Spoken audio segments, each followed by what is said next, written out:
Hello everyone. मेरी voice आ रही है आप लोगों को? जो भी लोग लाइव जुड़े हुए हैं प्लीज़ एक बार कंफर्म कर दिए मेरी वॉइस आ रही है आप लोगों को, नहीं आ रही है? जो भी लोग लाइव जुड़े हुए हैं प्लीज़ एक बार कंफर्म कर दो मेरी वॉइस आप लोगों को क्लियर आ रही है नहीं आ रही है?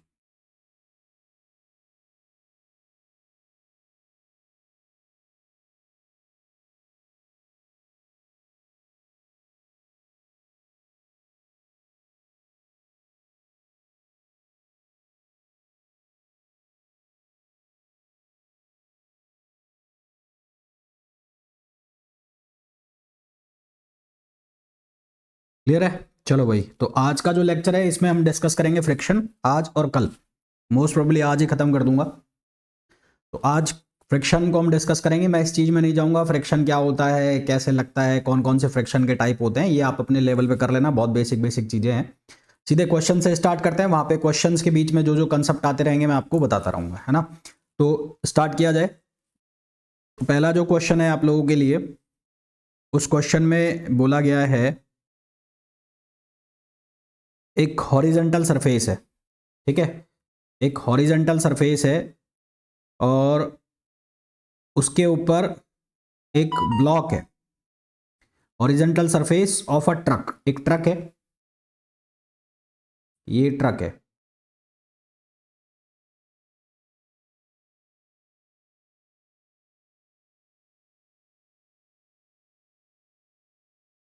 बढ़िया बन रहा है देखो ट्रक, कोशिश मेरी है बढ़िया बनाने की। तो एक ये ट्रक है, तो एक ट्रक है, इस ट्रक के ऊपर एक हॉरिजेंटल ब्लॉक रखा हुआ है, ये ब्लॉक रखा हुआ है, ठीक है? इस ट्रक के ऊपर रखा हुआ है एक ब्लॉक, और जो ये सरफेस है ट्रक और ब्लॉक के बीच की, यहां पर जो फ्रिक्शन कॉफिशिएंट है वो है 0.6। वो फ्रिक्शन कॉफिशिएंट है 0.6। सारी चीजें तुम्हारी क्लियर होती जाएंगी, सुनते जाना ध्यान से। ब्लॉक का जो मास है वो है 1 kg। जो ब्लॉक है उसका मास जो है वो है 1 kg। The truck is accelerating at the rate of 5 metre per second square. Truck जो है उसका एक्सिलरेशन है 5 metre per second square. Truck का एक्सिलरेशन है 5 मीटर पर सेकेंड स्क्वायर। तो हमें बताना है कि frictional force on the block will be, है ना? तो frictional force on the block will be, on the block will be, block will be. अब मैं क्वेश्चन के साथ ही तुम्हारे जो कॉन्सेप्ट्स हैं वो क्लियर कराता जाऊंगा, उनको ध्यान से सुनते जाना क्या बोल रहा हूं। पहले option 5 Newton, second option 6 Newton, third option third option है 5.88 न्यूटन, और फोर्थ ऑप्शन है हमारे पास 8 न्यूटन। देखो भाई, पहली चीज जो है वो फ्रिक्शन जो होता है वो सेल्फ एडजस्टिंग फोर्स होता है। Friction is a self adjusting force. Self adjusting force का मतलब होता है कि अकॉर्डिंग टू रिक्वायरमेंट ये एक्ट करता है। जरूरी नहीं कि हमेशा मोशन के अपोजिट डायरेक्शन में जाएगा, मोशन के अपोजिट डायरेक्शन में भी नहीं लग सकता, मोशन के साथ भी लग सकता है, डिपेंडिंग ऑन द कंडीशंस, ठीक? फिर जो फ्रिक्शन है उसके लिए इस तरह का तुम कर्व बनाते हो, इस तरह का कर्व बनाते हो, यहां पर होता है फ्रिक्शन, और यहां पर ये जो है अप्लाइड फोर्स, ये होता है अप्लाइड फोर्स, अप्लाइड फोर्स, और यहां पर होता है फ्रिक्शन फोर्स, ये है फ्रिक्शन। इसके बीच में एक इस तरह का कर्व बनता है, ये जो कर्व है ये इस तरह से चलता है, ऐसे चला, फिर इसकी वैल्यू मैक्सिमम होती है, फिर एकदम से नीचे गिरता है, और उसके बाद ये फिर इस तरह से कांस्टेंट हो जाता है। इस तरह से क्या हो जाता है? कांस्टेंट हो जाता है। तो यहां पर जो फ्रिक्शन है वो 3 पार्ट में बटा हुआ है। एक पॉइंट है ए, यहां पर, और फिर यहां से मैंने ये देखा तो यहां से फ्रिक्शन हो गया कांस्टेंट, और यहां से यहां तक फ्रिक्शन जो है वेरी कर रहा है। तो यहां से यहां तक जो फ्रिक्शन वेरी कर रहा है उसको मैंने लिखा एफ एस। उसको क्या लिखा मैंने? F S. ये जो फ्रिक्शन है जहां पर इसने अपनी मैक्सिमम वैल्यू दी, इसको मैंने लिखा एफ एल, और ये जो फ्रिक्शन है इसको मैंने लिखा एफ के, है ना? 3 चीजें बोली मैंने, एफ एस, एक बोला एफ एल, और एक बोला एफ के। तो जो मैं एफ एस बोल रहा हूं ये है स्लाइडिंग फ्रिक्शन। ये कौन सा फ्रिक्शन है? Sliding friction. ये फ्रिक्शन कब तक लगा रहेगा किसी भी बॉडी के ऊपर? जब तक वो उस पर अप्लाइड फोर्स जो है, जब तक जो अप्लाइड फोर्स है वो बहुत ज़्यादा है। किससे? अप्लाइड फोर्स जो ज़्यादा है फ्रिक्शनल फोर्स से। तो उस केस में जो उसके ऊपर फ्रिक्शन लग रहा है वो क्या लग रहा है? Sliding friction. और स्लाइडिंग फ्रिक्शन जैसे जैसे अप्लाइड फोर्स की वैल्यू बढ़ती रहेगी स्लाइडिंग फ्रिक्शन की वैल्यू भी बढ़ती रहेगी, यानी कि एक दूसरे के प्रोपोर्शनल होंगे, ये एक दूसरे के क्या होंगे, प्रोपोर्शनल होंगे। अब मैंने कहा जैसे जैसे अप्लाइड फोर्स की वैल्यू बढ़ेगी तो स्लाइडिंग फ्रिक्शन की फोर्स की वैल्यू बढ़ेगी, और एक ऐसी कंडीशन आएगी जहां पर जो स्लाइडिंग फ्रिक्शन है वो लगभग बराबर हो जाएगा किसके, अप्लाइड फोर्स के, लगभग बराबर हो जाएगा किसके, अप्लाइड फोर्स के। यानी कि इस कंडीशन में पहुंचकर वो चीज चलने वाली होगी, वो चीज अब क्या हो जाएगी, चलने वाली हो जाएगी, है ना। तो ये जो फोर्स कहलाएगा इसको हम कहेंगे लिमिटिंग फ्रिक्शन, इसको हम क्या कहेंगे, लिमिटिंग फ्रिक्शन।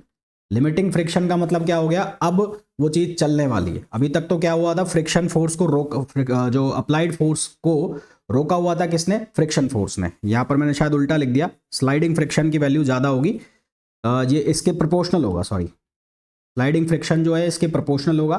प्रोपोर्शनल होगा मतलब जैसे जैसे आप फोर्स लगाओगे स्लाइडिंग फ्रिक्शन भी बढ़ेगा। मतलब आप किसी चीज को खींचना चाह रहे हो, मैंने उल्टा बोल दिया, वो आप मान लो इस पर फोर्स लगा रहे हो, इस पर फोर्स लगा रहे हो तो ये खींच नहीं रहा है, ये कब तक नहीं खींचेगा, जब तक इस पर स्लाइडिंग फ्रिक्शन लग रहा है। और जो स्लाइडिंग फ्रिक्शन लगेगा वो इसको क्या कर रहा है, रोक रहा है। तो जितना जितना फोर्स बढ़ाओगे उतना ही क्या बढ़ता जाएगा, स्लाइडिंग फ्रिक्शन बढ़ता जाएगा। एक ऐसी कंडीशन आएगी जब जो स्लाइडिंग फ्रिक्शन की वैल्यू है वो लगभग बराबर हो जाएगी किसके, अप्लाइड फोर्स के, है ना। तो अप्लाइड फोर्स और स्लाइडिंग फ्रिक्शन लगभग बराबर हो गए, यानी कि फ्रिक्शन अपनी मैक्सिमम वैल्यू में पहुंच गया, इसको हमने कहा लिमिटिंग फ्रिक्शन। अब उसके बाद बॉडी उस कंडीशन में पहुंच गई जब वो चलना चालू कर देगी, चलना चालू कर देगी, यानी कि अप्लाइड फोर्स की वैल्यू अब ज़्यादा हो गई। अप्लाइड फोर्स की वैल्यू ज़्यादा हो गई किससे, फ्रिक्शन फोर्स से, किससे ज़्यादा हो गई, फ्रिक्शन फोर्स से।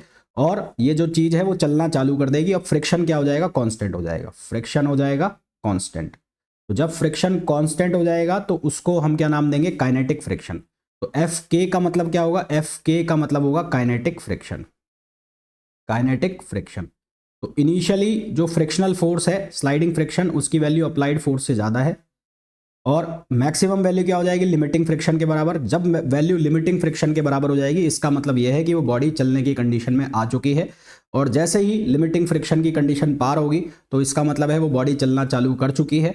अब जो उस पर फ्रिक्शन लग रहा है वो अप्लाइड फोर्स से क्या है, कम है, और अप्लाइड फोर्स से कम है इसका मतलब वो चल रही है। और उसके ऊपर जो फ्रिक्शन लग रहा है वो कौन सा फ्रिक्शन लग रहा है, काइनेटिक फ्रिक्शन, जो कि हमेशा अप्लाइड फोर्स के ऑपोजिट डायरेक्शन में जाएगा, जो कि हमेशा अप्लाइड फोर्स के ऑपोजिट डायरेक्शन में जाएगा। क्लियर है यहां तक बात।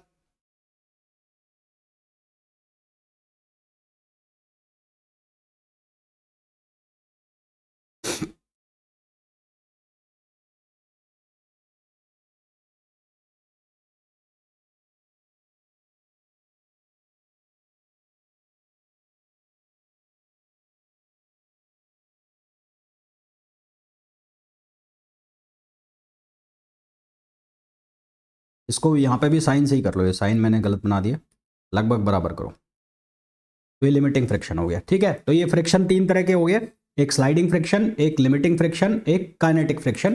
काइनेटिक फ्रिक्शन, अभी हमें पूछा जाए कि तीनों में से सबसे बड़ा फ्रिक्शन कौन सा, तो तीनों में से लिमिटिंग फ्रिक्शन की वैल्यू सबसे ज़्यादा होगी, लिमिटिंग सबसे ज़्यादा होगा। उसके बाद जो कॉफिशेंट है फ्रिक्शन का, लिमिटिंग फ्रिक्शन सबसे ज़्यादा हो गया, और जो काइनेटिक फ्रिक्शन है वो उससे क्या होगा, कम होगा। तो काइनेटिक फ्रिक्शन लेस देन क्या होगा, limiting friction, kinetic friction less than क्या होगा, लिमिटिंग फ्रिक्शन।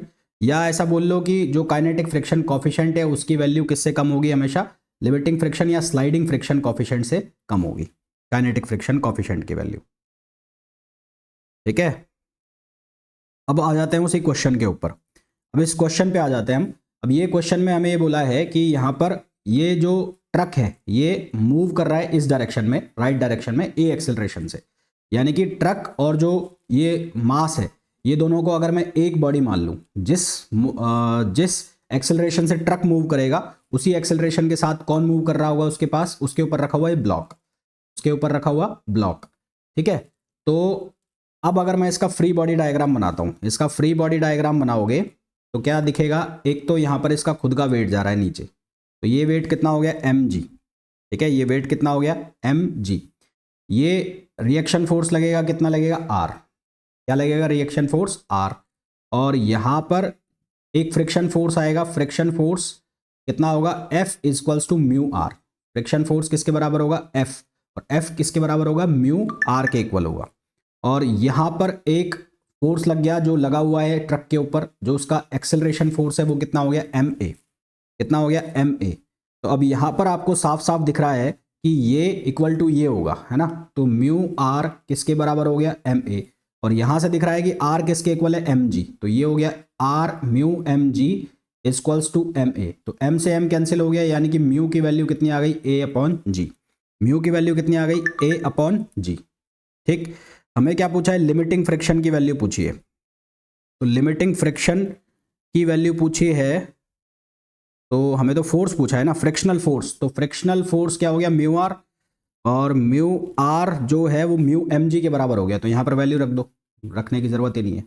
तो म्यू आर किसके बराबर हो गया, म्यू एम जी, ये फोर्स हो गया हमारे पास। तो म्यू की वैल्यू हमें कितनी दी हुई है, म्यू की वैल्यू दी हुई है हमें 0.6, म्यू की वैल्यू दी है 0.6। मास जो दिया है हमें, मास कितना दिया है इसका, 1 kg, मास है 1 kg, और जी की वैल्यू है 9.8, जी की वैल्यू है 9.8। तो यहाँ से हमारे पास आंसर आ जाएगा 5.88 न्यूटन। क्या आंसर आ जाएगा, 5.88 न्यूटन, जो कि ऑप्शन हो जाएगा सी। जो कि कौन सा ऑप्शन हो जाएगा, सी ऑप्शन हो जाएगा। क्लियर है।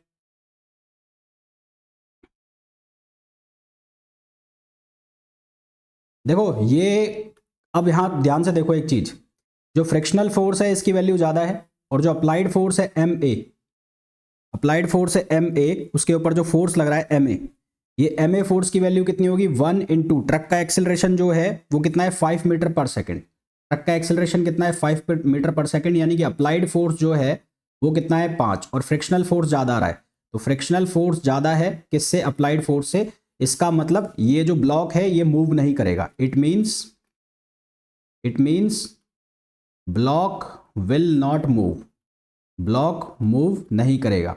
अगर अगर ये ज़्यादा हो जाता, कौन ज़्यादा हो जाता, अप्लाइड फोर्स, किससे, फ्रिक्शनल फोर्स से, तो ये मूव कर जाता। एक केस ये बन सकता है कि ये दोनों आपस में इक्वल हो जाते हैं, ये दोनों आपस में इक्वल हो जाते हैं, तब भी ये कौन सी कंडीशन रहती है, ये वाली स्लाइडिंग फ्रिक्शन की, यानी कि ये मूव नहीं करता। तो जब भी आप इस तरह के क्वेश्चन करेंगे तो आप क्या करेंगे, कई बार बच्चे कोशिश करते हैं कि एम ए के बराबर आ गया, mu M G equals to M A, और एम ए इक्वल्स टू 5 आ रहा है, इसका मतलब 5 आंसर होगा, जो कि यहाँ पर दिया भी हुआ है आपको, पर वो गलत हो जाएगा। आपको सबसे पहले कौन सी फ्रिक्शन की वैल्यू निकालनी है, मैक्सिमम फ्रिक्शन की वैल्यू, है ना। आपको कौन से फ्रिक्शन की वैल्यू निकालनी है, मैक्सिमम। सबसे पहले आपको मैक्सिमम की तरफ जाना है। अगर अप्लाइड फोर्स मैक्सिमम फोर्स से कम है, अगर मैक्सिमम फ्रिक्शन फोर्स, जैसे ये फोर्स लगा यहां पर, ये हो जाता, ये है कहानी कि जो फ्रिक्शनल फोर्स है वो मैक्सिमम वैल्यू दे रहा है, और वो अप्लाइड फोर्स से ज़्यादा है, अप्लाइड फोर्स से ज़्यादा है, तो आप यही वैल्यू ले लेने वाले हो।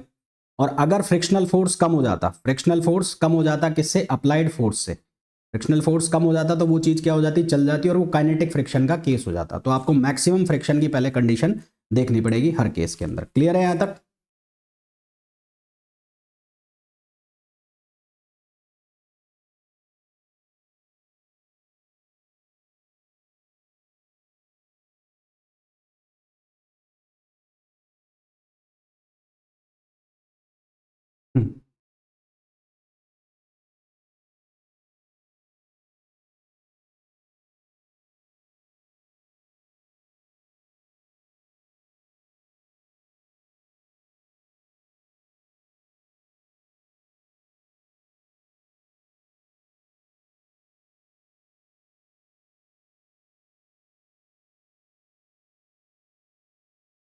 ठीक है, नेक्स्ट क्वेश्चन पे आओ।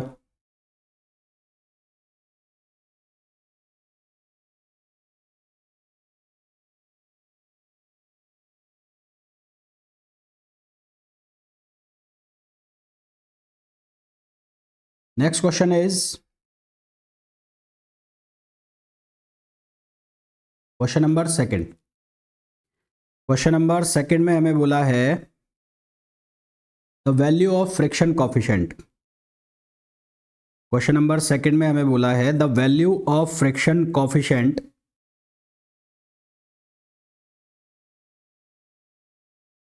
The value of friction coefficient lies between, option A है 0 to 1, ऑप्शन बी है 1 to इनफाइनाइट, ऑप्शन सी है 0 टू इनफाइनाइट, 0 टू इनफाइनाइट, और ऑप्शन डी है माइनस इनफाइनाइट टू इनफाइनाइट। बताओ क्या ऑप्शन आएगा? फ्रिक्शन कॉफिशेंट की वैल्यू कहाँ से कहाँ लाई करती है? बताओ क्या ऑप्शन आएगा तुम्हारे according?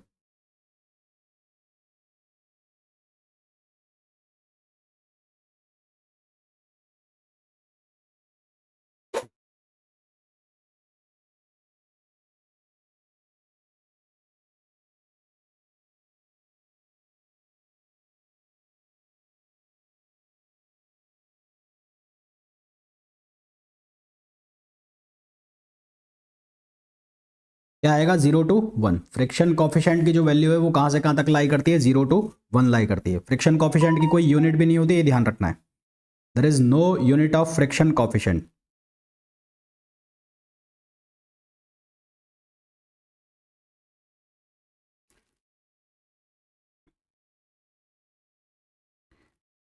Next question is,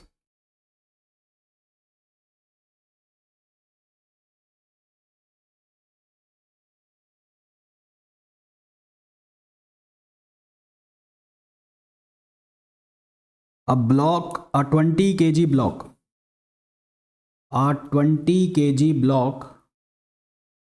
block of mass m, is placed, on a rough floor,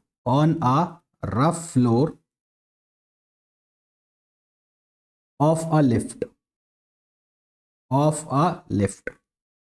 the coefficient of friction,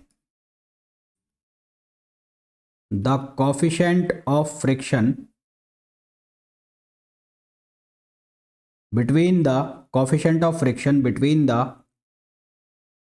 block and the floor,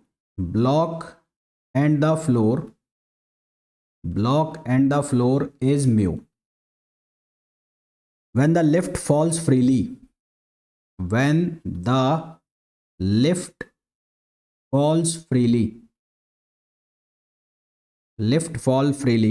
the block is pulled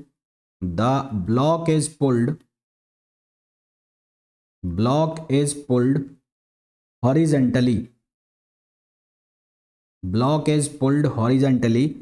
on the floor. What will be the force of friction?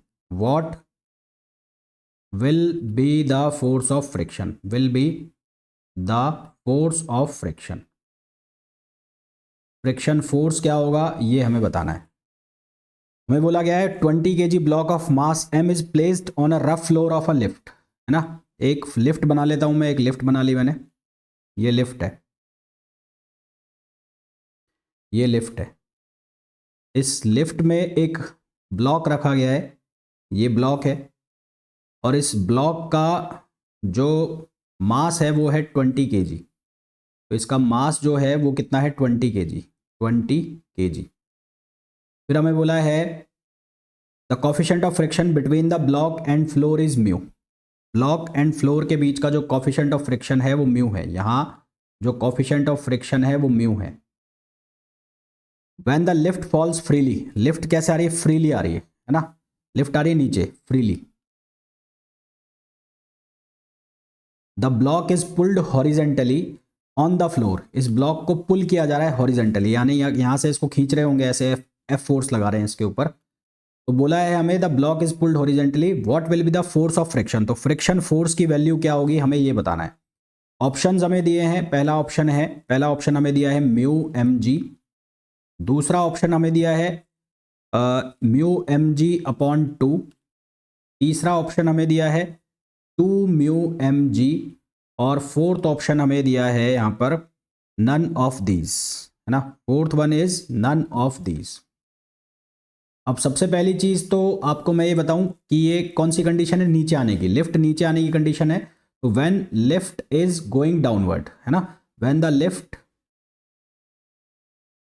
Is moving downwards, lift moving downwards आ रही है। तो मैंने आपको Newton's law में या friction में, उसमें जब मैंने आपको एफएम पढ़ाया था तब मैंने आपको बताया था एक एक्सेलरेशन होता है इफेक्टिव एक्सेलरेशन। तो इफेक्टिव एक्सेलरेशन कितना हो जाएगा? जी माइनस ए।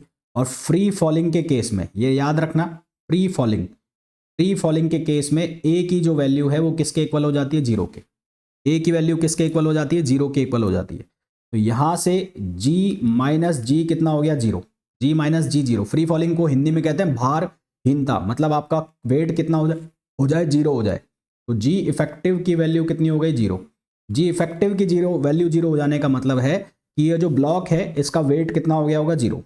तो block is under weightlessness condition, under weightlessness condition, भारहीनता की कंडीशन में वो वेट ब्लॉक पहुंच गया।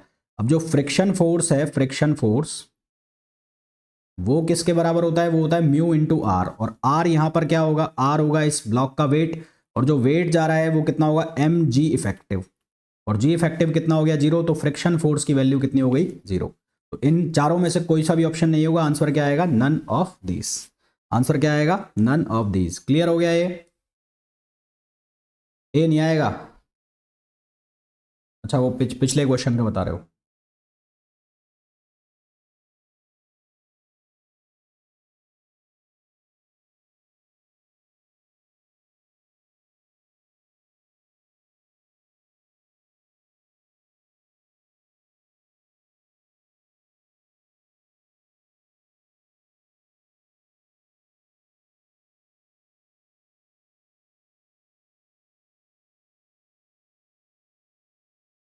चलो वही नेक्स्ट क्वेश्चन पे आओ। Next question number third.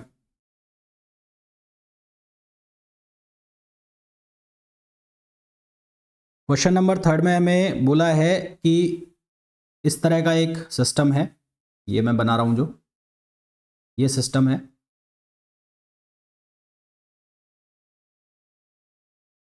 ये एक सिस्टम बनाया गया है।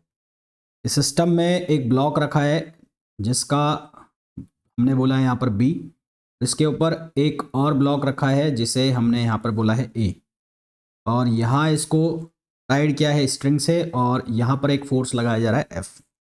The question is a block A with mass 100 kilogram, M A जो है वो है 100 किलोग्राम। फिर बोला है is resting on another block of B of mass 200 kilogram. तो इसका जो मास है वो है 200 kilogram. As shown in figure horizontal rope tied to a wall holds, A से एक हॉरिजेंटल रॉड बांधी हुई है जो ए को क्या कर रही है, होल्ड कर रही है। The coefficient of friction between A and B, A and B के बीच का जो कॉफिशेंट ऑफ फ्रिक्शन है वो है 0.2। While coefficient of friction between B and the ground, यहां पर जो कॉफिशेंट ऑफ फ्रिक्शन है वो म्यू की वैल्यू है उसकी 0.3। The minimum required force F to start moving B will be, तो minimum required force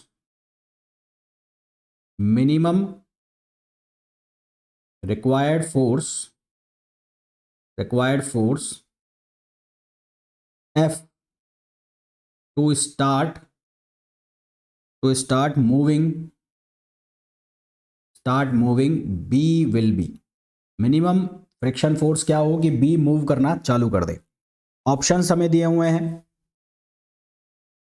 option A है 900 न्यूटन, ऑप्शन बी है 100 न्यूटन, ऑप्शन सी हमें दिया है 1100 न्यूटन, और ऑप्शन डी हमें दिया है 1200 न्यूटन।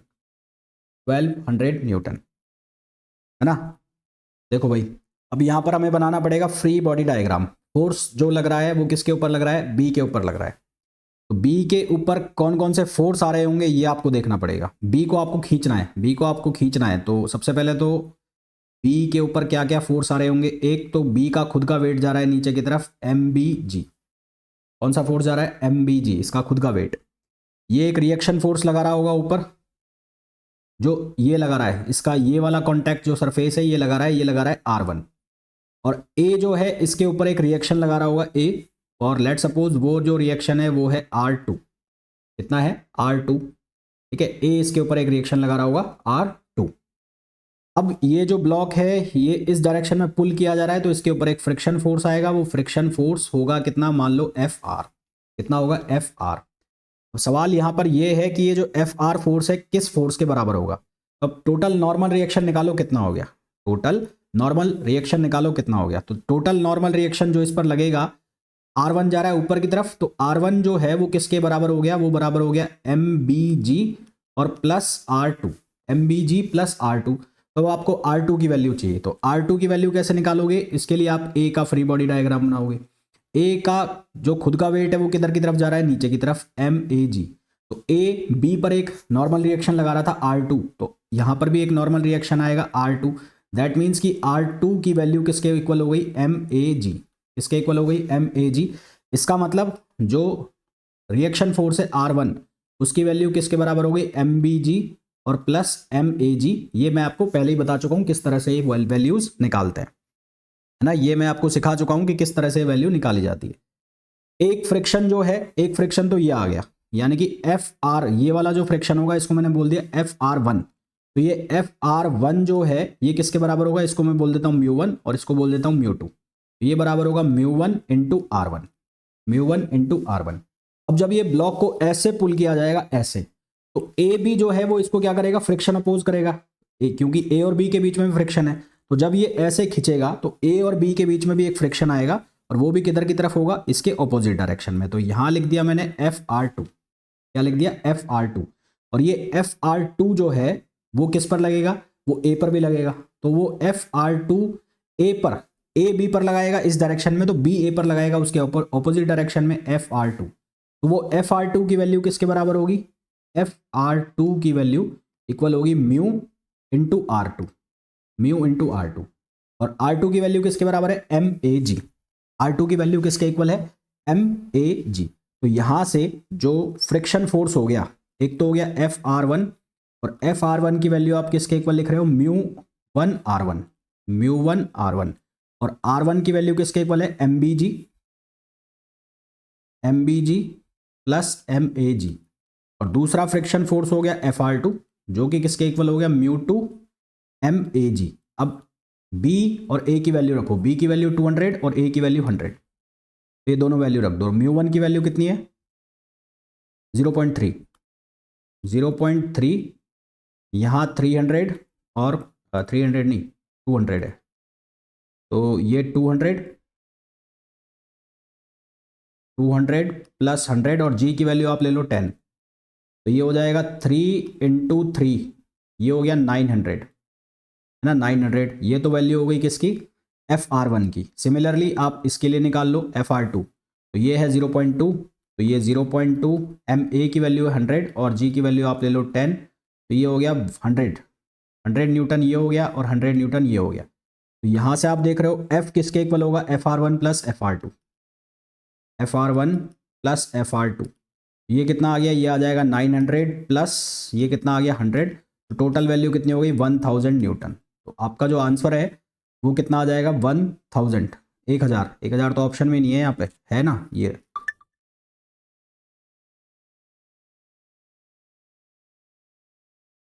900 और 200 1100, 200 है क्या वो, हाँ 200 आएगा, सॉरी ये 200, मैंने 200 नहीं करा, हाँ तो ये 200 है, ये आ गया 1100।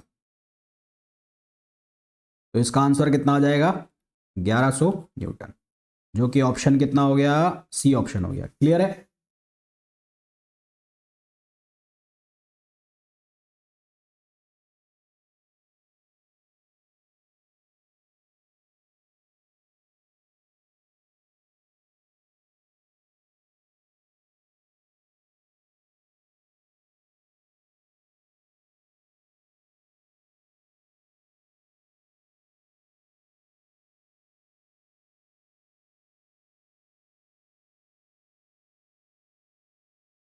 ये क्वेश्चन अभी मैं समझा रहा हूं इसलिए बड़े बड़े लग रहे हैं, वैसे छोटे छोटे क्वेश्चन है, बहुत बड़ा कुछ है नहीं इनमें, मैं समझा रहा हूं इसलिए आपको लग रहा होगा कि इतने बड़े क्वेश्चन भी आएंगे क्या, बहुत चंपू से क्वेश्चन है। नेक्स्ट क्वेश्चन पे आते हैं, क्वेश्चन नंबर 4। क्वेश्चन नंबर 4 में बोला गया है कि अ ladder is weighing 250 Newton is placed against a smooth vertical wall having coefficient of friction between it and floor is 0.3। तो ऐसे है, ये एक सरफेस है हॉरिजेंटल, और ये एक वॉल है। फिलहाल ये वॉल हमें स्मूथ दी हुई है, स्मूथ हो सकता है यहाँ पर फ्रिक्शन भी होता, हमें ये वॉल स्मूथ बना के दिए, यहाँ पर ये पॉसिबिलिटी पूरी पूरी है कि यहाँ पर फ्रिक्शन भी हो। तो यहाँ पर एक लैडर है, लैडर लैडर मतलब सीढ़ी, वो सीढ़ी इस तरह से है यहाँ पर।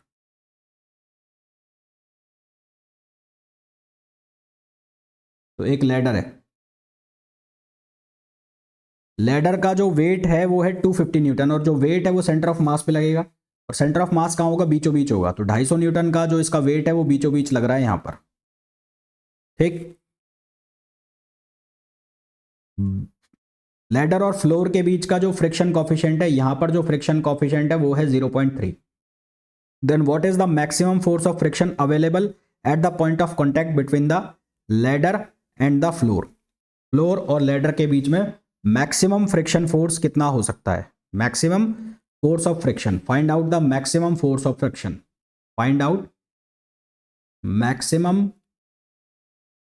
Force of friction, force of friction at point of contact. Point of contact का मतलब जहां पर लैडर और सरफेस कॉन्टैक्ट में है, लैडर और सरफेस कॉन्टैक्ट में, वहां पर निकालना है। ऑप्शंस हमें दिए हैं, ऑप्शन ए है 75 न्यूटन, ऑप्शन बी दिया है हमें 50 न्यूटन, ऑप्शन सी हमें दिया है 35 न्यूटन, और ऑप्शन डी हमें दिया है 25 न्यूटन। ऑप्शन डी हमें दिया है 25 न्यूटन। देखो साहब क्या करना है, फ्रिक्शन फोर्स निकालना है। अब लेट सपोज कि ये तो स्मूथ वॉल है ना, तो अगर ये यहां से फिसलना चालू करती है, ये ऐसे नीचे की तरफ आना चालू करती है, ये ऐसे इधर से, तो ये किधर की तरफ जाएगी, आगे की तरफ। तो ये किधर की तरफ मूव करेगी, आगे की तरफ, और ये आगे की तरफ मूव करेगी। इसका मतलब इस पर जो फ्रिक्शन है वो किधर की तरफ लगेगा, पीछे की तरफ। तो यहां पर लगेगा इस पर फ्रिक्शन फोर्स। अगर ये नीचे की तरफ आती है ऐसे, क्योंकि ये स्लाइडिंग वॉल है, तो यहां पर फ्रिक्शन फोर्स लगेगा इसका पीछे की तरफ, फ्रिक्शन। अब फ्रिक्शन जो फोर्स है, फ्रिक्शन फोर्स, वो किसके बराबर होता है, म्यू इंटू आर। आर का मतलब क्या है, नॉर्मल रिएक्शन। तो पॉइंट ऑफ कॉन्टैक्ट यहां पर नॉर्मल रिएक्शन लगेगा एक, तो नॉर्मल रिएक्शन आ गया यहां पर ये, और ये जो नॉर्मल रिएक्शन है, ये नॉर्मल रिएक्शन किसके बराबर होगा, इसके वेट के बराबर। ये नॉर्मल रिएक्शन साफ साफ दिख रहा है यहाँ पे, किसके बराबर है, वेट के बराबर। ये 250 न्यूटन डाउनवर्ड लग रहा है और ये ऊपर जा रहा है, तो आर इक्वल्स टू किसके इक्वल होगा, 250 न्यूटन। एफ की जो वैल्यू है म्यू, म्यू की वैल्यू हमें गिवन है, म्यू की वैल्यू 0.3 है, यहाँ पर 0.3 है, तो ये 0.3 इंटू मल्टीप्लाई करा दिया 250 से, तो आंसर आ जाएगा हमारे पास 75 न्यूटन। तो आंसर कितना आ गया, 75 न्यूटन। क्लियर।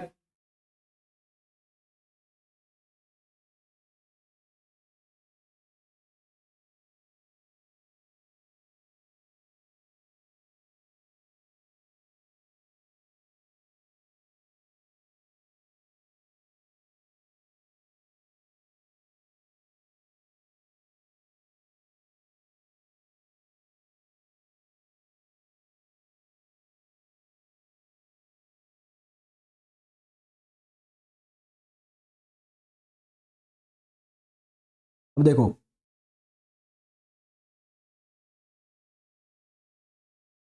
ये तो नेक्स्ट क्वेश्चन पे आओ।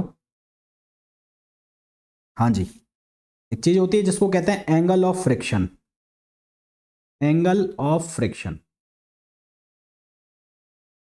Angle of friction. Angle of friction का मतलब क्या है, जैसे कि एक हॉरिजेंटल बॉडी रखी है, कोई हॉरिजेंटल कोई बॉडी रखी हुई है, क्या कर रहा हूं मैं यार, ये रखी है बॉडी, और ये कोई ब्लॉक रखा है, ये ब्लॉक रखा है। तो इस ब्लॉक के ऊपर हम कोई फोर्स लगा रहे हैं, और उस फोर्स को हम नाम दे रहे हैं पी फोर्स, नाम दे रहे हैं पी, हॉरिजेंटल फोर्स लगा रहे हैं पी। ठीक है, हॉरिजेंटल फोर्स लगा रहे हैं, क्या फोर्स लगा रहे हैं, पी। तो एंगल ऑफ फ्रिक्शन क्या होता है कि मान लो यहां पर इन दोनों के बीच में जो फ्रिक्शन कॉफिशिएंट है वो म्यू है, इन दोनों के बीच में फ्रिक्शन कॉफिशिएंट क्या है, म्यू है। तो एक फ्रिक्शन कॉफिशिएंट की वजह से क्या आएगा, फोर्स आएगा। सबसे पहले मैं इसका फ्री बॉडी डायग्राम बनाऊं, तो यहां इसका वेट जाएगा डाउनवर्ड नीचे की तरफ, और एक रिएक्शन फोर्स आएगा ऊपर की तरफ आर, एक रिएक्शन फोर्स आएगा ऊपर की तरफ, कौन सा, आर आएगा। एक कौन सा रिएक्शन फोर्स आ गया, आर। जो फ्रिक्शन फोर्स आएगा वो ऐसे जाएगा पीछे, ये फ्रिक्शन फोर्स हो गया, तो ये फ्रिक्शन फोर्स को मैंने F से लिख दिया। अब फ्रिक्शन फोर्स और इस R का जो रिजल्टेंट है वो ऐसे कहीं बीच में होगा, इस फ्रिक्शन फोर्स और R का रिजल्टेंट जो है वो बीच में होगा, उसको लिख दिया मैंने S से, इससे लिख दिया S से। अगर इस R को आप N से लिख देते तो इसको आप R से लिख लेते, है ना, वो डिपेंड करता है हम क्या लिखना चाह रहे हैं वो। तो यहां से एक एंगल बनता है, ये एंगल जो किसके बीच में बन रहा है, नॉर्मल रिएक्शन। ये कौन सी रिएक्शन है, नॉर्मल रिएक्शन, नॉर्मल रिएक्शन। और ये क्या हो गया, रिजल्टेंट। ये क्या हो गया, रिजल्टेंट। किस किस का रिजल्टेंट है, ये रिजल्टेंट है फ्रिक्शन फोर्स का, और नॉर्मल रिएक्शन का रिजल्टेंट क्या हो गया, एस। तो इन दोनों के बीच में एंगल बना, यानी कि अब मेरे पास एक ट्राइंगल है। वो ट्राइंगल क्या कह रहा है कि ये एस है, ये आर है, और इसके मैं पैरेलल एक लाइन खींचूं तो वो किसको शो करेगी, वो फ्रिक्शन फोर्स को शो करेगी। ये हो गया एफ, ये हो गया आर, और ये एंगल हो गया थीटा। तो यहां से अगर मैं टेन थीटा की वैल्यू निकालता हूं तो टेन थीटा कितना होता है, एफ अपॉन आर। और हम ये जानते हैं कि एफ बराबर क्या होता है, mu R. Since F equals to क्या होता है, म्यू आर, और ये आर, तो आर से आर कैंसिल हो गया, तो म्यू की वैल्यू क्या हो गई, टेन थीटा। म्यू की वैल्यू क्या हो गई, टेन थीटा। इसका मतलब जो फ्रिक्शन फोर्स है, अगर हमें किसी क्वेश्चन के अंदर ये बोला गया है कि एंगल ऑफ फ्रिक्शन इतना लग रहा है, तो एंगल ऑफ फ्रिक्शन का मतलब है सीधा सीधा कि आपको म्यू की वैल्यू दी गई है। आपको किसकी वैल्यू दी गई है, म्यू की। और आपसे किसी क्वेश्चन में ये बोल दिया जाए कि म्यू इतना है तो एंगल ऑफ फ्रिक्शन निकालो, फ्रिक्शन कॉफिशिएंट इतना है तो एंगल ऑफ फ्रिक्शन निकालो, तो एंगल ऑफ फ्रिक्शन क्या निकल जाएगा, टेन इनवर्स म्यू। और म्यू जो है वो किसके बराबर हो जाएगा, टेन थीटा के बराबर। तो एंगल ऑफ फ्रिक्शन जो है उसको आप कैसे डिफाइन कर सकते हो, ये एंगल ऑफ फ्रिक्शन जो है वो रेशो है किसका, फ्रिक्शन फोर्स का और नॉर्मल रिएक्शन का। लिमिटिंग फ्रिक्शन का और नॉर्मल रिएक्शन का जो रेशो है उसको हम क्या नाम देते हैं, एंगल ऑफ फ्रिक्शन। क्लियर है ये बात, ये क्वेश्चन बन जाते हैं भाई।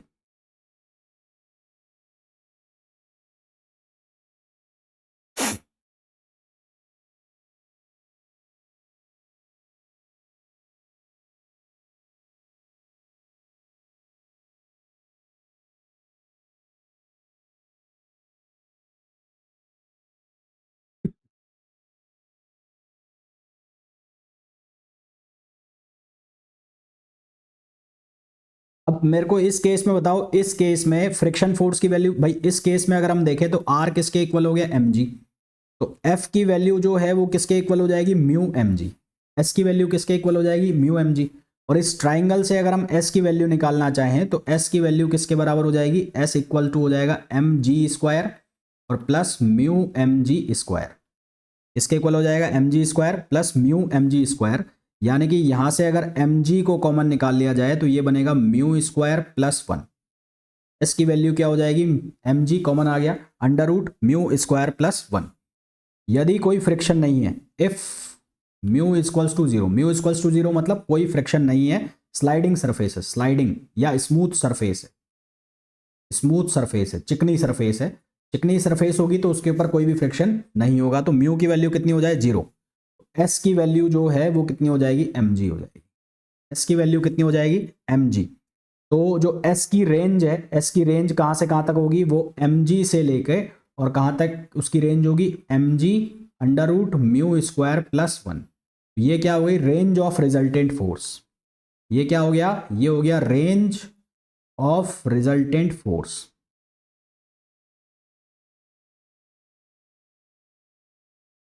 ये हो गया range of resultant force. Clear.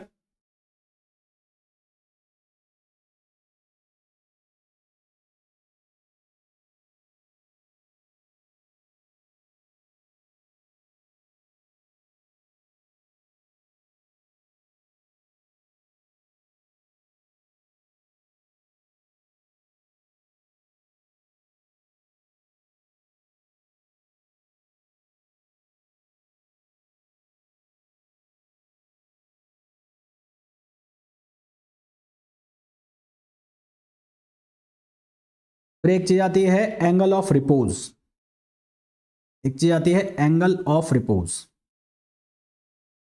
Angle of repose, angle of repose का मतलब क्या होता है कि जो चीज पहले हॉरिजेंटल प्लेन पर रखी थी अब मैंने उसको इंक्लाइन पर रख दिया। बस इतना सा अंतर है कि उस चीज को मैंने किस में कर दिया, इंक्लाइन प्लेन पर कर दिया।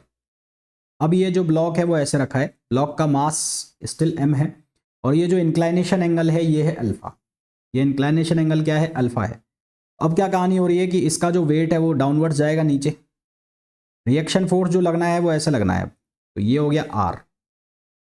तो अब ये mg के कंपोनेंट होंगे, mg के कंपोनेंट कैसे होंगे, यहां पर एंगल बनेगा अल्फा, तो ये कितना बनेगा, ये बनेगा mg cos अल्फा। तो ये कंपोनेंट कितना जाएगा, ये जाएगा mg sin अल्फा।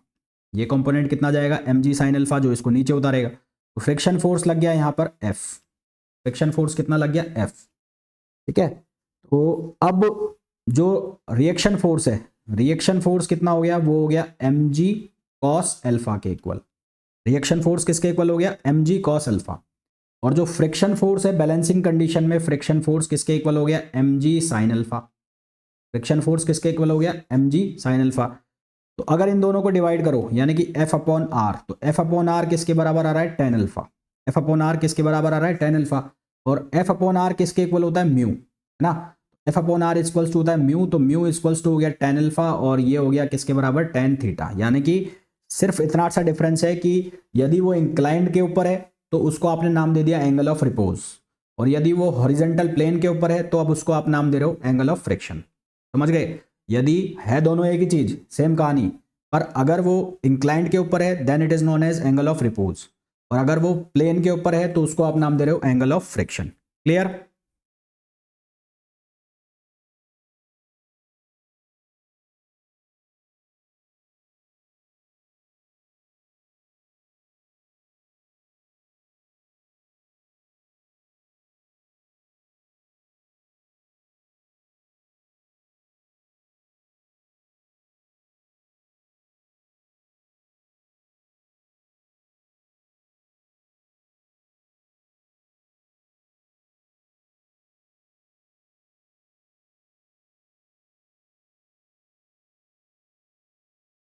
तो क्वेश्चन करते हैं। आपको एक ब्लॉक दिया गया है, ये ब्लॉक ऐसे रखा हुआ है, इस ब्लॉक के ऊपर, इस ब्लॉक का जो मास है वो है √3 kg। इस ब्लॉक का जो मास है √3 kg, और इस पर एक पुश फोर्स लगाया जा रहा है, पुश। तो ये पुश फोर्स जो है किस एंगल पर लगाया जा रहा है, ये एंगल पर लगाया जा रहा है 60 डिग्री एंगल। पुश फोर्स लगाया जा रहा है किस एंगल पर, 60 डिग्री एंगल पर। और जो म्यू है, इन दोनों के बीच का जो फ्रिक्शन कॉफिशिएंट है म्यू, उस म्यू की वैल्यू आपको गिवन है 1/2√3। म्यू की वैल्यू कितनी गिवन है, 2√3। तो हमें बोला है what is the maximum value of force F such that the block shown in arrangement does not move. What is the value of maximum value, what is the maximum value, maximum value of the force F such that the block shown in arrangement, the block shown in the arrangement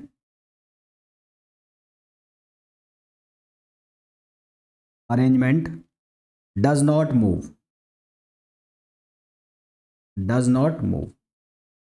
ठीक है।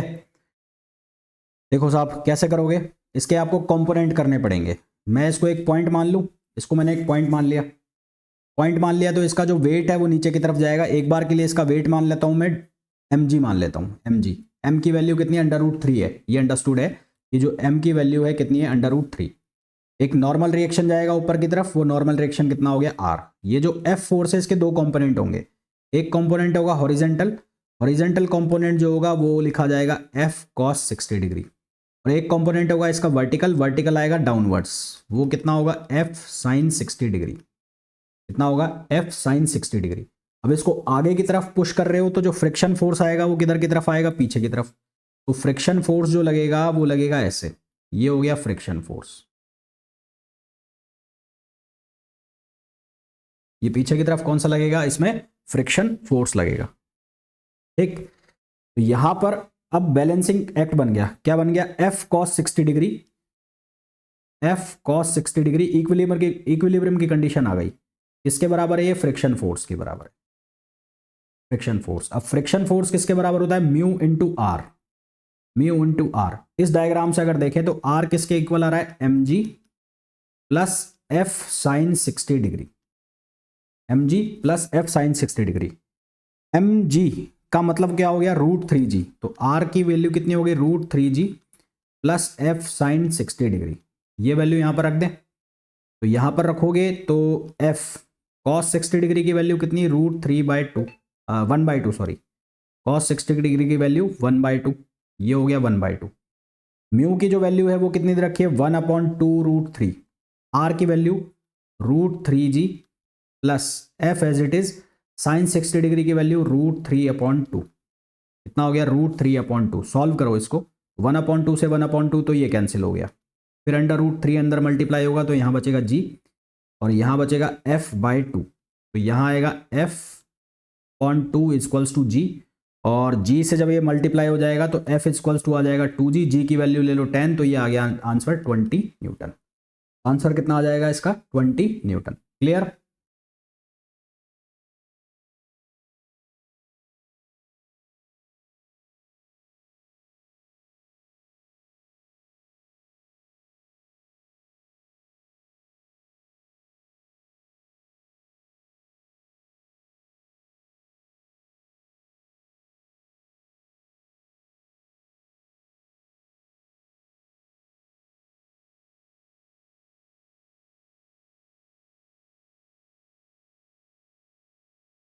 अभी तक जितने भी मैंने question कराए उसके अंदर जो भी ब्लॉक था या बॉडी थी वो रेस्ट में थी, उसके ऊपर एक्सेलरेशन नहीं था। अब यदि कोई बॉडी एक्सेलरेशन में हो और उसके अगेंस्ट फ्रिक्शन लगाना हो तो वो कैसे लगाएंगे, वो हम बात करते हैं। Acceleration of a block on horizontal force, acceleration of a block on horizontal force, on horizontal surface, force नहीं, हॉरिजेंटल सरफेस। हॉरिजेंटल सरफेस पर हमें क्या लगाना है, एक्सेलरेशन लगाना है। देखो भाई, तो ये केस है, यहां पर वही लगेगा अनबैलेंस फोर्स अपॉन टोटल मास, कहानी वही होनी है, अनबैलेंस फोर्स अपॉन टोटल मास।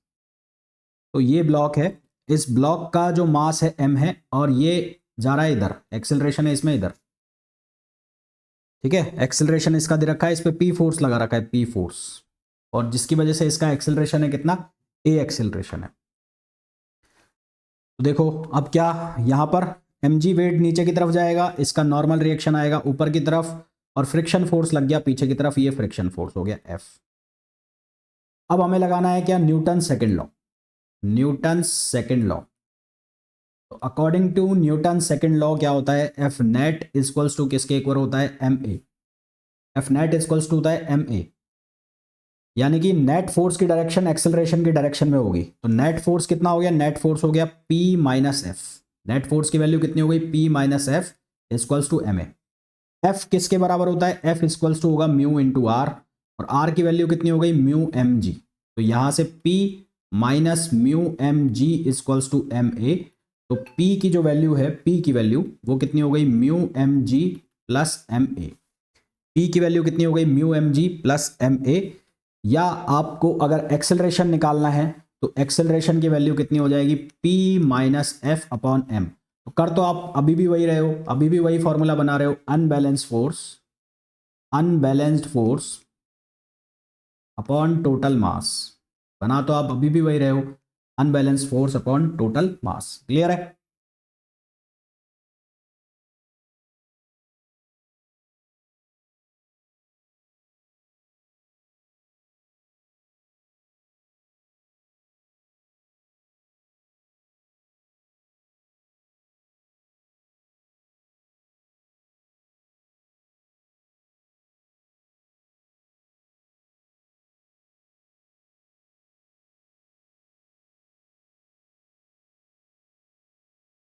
अब अगर मैं इस ब्लॉक को एक इंक्लाइंड प्लेन पर ऊपर की तरफ मूव कराऊं, अब अगर मैं आपसे ये कहूं कि ये कहानी है, ये ब्लॉक अब ऐसे जा रहा है,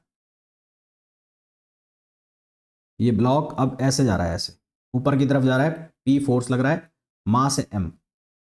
तो अब क्या आंसर आना चाहिए तुम्हारे हिसाब से, यहाँ एंगल है थीटा, तो अब तुम्हारे अकॉर्डिंग क्या आंसर आना चाहिए एक्सेलरेशन का, तुम्हारे अकॉर्डिंग एक्सेलरेशन का क्या आंसर आना चाहिए बताओ।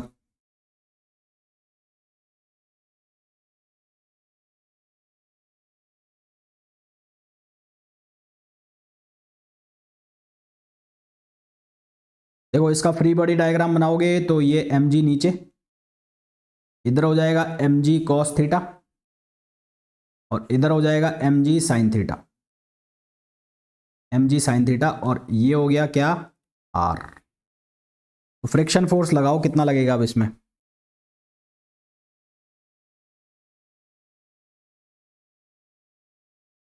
अच्छा रुको, एक केस चेंज कर रहा हूं मैं, सुनो केस चेंज कर रहा हूं, चेंज कर देते हैं, डायग्राम मिटा देता हूं पूरा, एक मिनट रुको। ये केस दोबारा बना रहा हूं मैं। क्वेश्चन ऐसे है, ये ब्लॉक ऐसे रखा है, ये मास है इसका एम, ये थीटा है, और ये ब्लॉक नीचे की तरफ आ रहा है ए एक्सेलरेशन से, ए एक्सेलरेशन से। तो ए एक्सेलरेशन हमें बताना है कितना होगा, ए एक्सेलरेशन बताना है। कैसे करेंगे इसको, यहां पर इसका खुद का वेट गया नीचे एम जी, तो ये कंपोनेंट हुआ कितना, एम जी कॉस थीटा, और ये कंपोनेंट कितना हो गया, एम जी साइन थीटा। ये नीचे आ रहा है तो इस पर फ्रिक्शन फोर्स लगेगा पीछे की तरफ, और ये हो गया इसका रिएक्शन आर, है ना। तो आर जो है वो किसके बराबर हो गया, आर इक्वल्स टू हो गया M G cos theta, M G cos theta. तो एक्सेलरेशन क्या होगा, unbalance force upon total mass. Unbalance force कितना हो गया, M G sine theta minus F upon total mass कितना हो गया, एम। एफ की वैल्यू किसके बराबर हो जाएगी, म्यू आर। तो ये हो जाएगा M G sine theta minus mu R upon M, और आर की वैल्यू किसके इक्वल है, एम जी कॉस थीटा। तो ये बना M G sine theta minus mu M G cos theta और अपॉन एम। तो एम से एम कैंसिल आउट हो गया, तो ये आंसर आ गया, जी कॉमन आ गया, ये हो गया sign theta minus mu cos theta. ये किसकी वैल्यू आ गई, एक्सेलरेशन की, when block is moving down, when block is moving downwards, block is moving downward.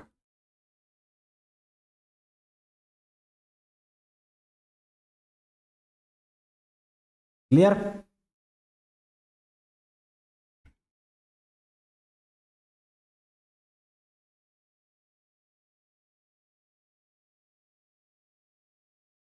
Clear है।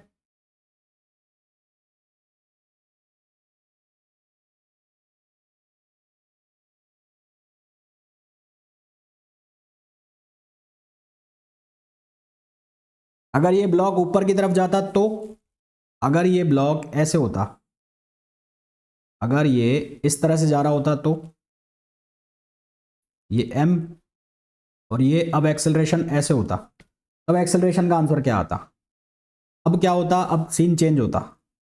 ये एम जी यहां पर लगता कितना, एम जी कॉस थीटा, यहां पर पीछे की तरफ फोर्स आता M G sine theta, friction force भी फिर पीछे की डायरेक्शन में आता एफ, और यहां पर अब लग गया रिएक्शन आर। मैंने कहा friction force self adjusting force है, तो अब जो एक्सेलरेशन है वो किसके बराबर हो गया, अनबैलेंस फोर्स। अब अनबैलेंस फोर्स जितना भी है सारा एक डायरेक्शन में आ गया, तो अनबैलेंस फोर्स कितना हो गया, अब M G sine theta plus F upon total mass कितना हो गया, टोटल मास हो गया एम। अब एफ की वैल्यू किसके बराबर है भाई, म्यू आर। अब क्या आंसर आएगा, g sine theta plus mu cos theta, पर ये आंसर किस में आएगा, माइनस में। किस में आएगा, माइनस में, क्योंकि अब ये क्या कर रहा है, रिटार्डेशन कर रहा है, अपोज कर रहा है इसको। अब आंसर क्या आएगा, माइनस में आएगा, सिर्फ इतना सा चेंज है। क्लियर है।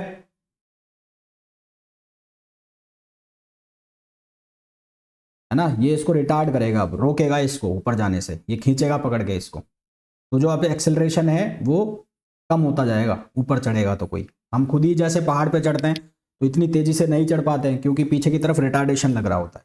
तो रिटार्डेशन ये हो गया, g sine theta plus mu cos theta. Clear है यहां तक।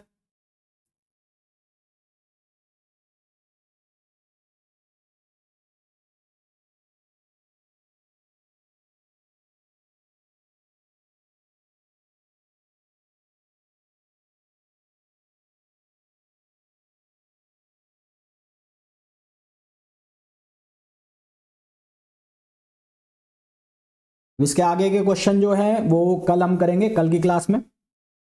कल और फ्रिक्शन का होगा, फिर 2 क्लास में नेक्स्ट हम करेंगे जो वर्क पावर एनर्जी है उसको हम डिस्कस करेंगे नेक्स्ट 2 क्लासेस में। ठीक, तो कल की क्लास में मिलते हैं।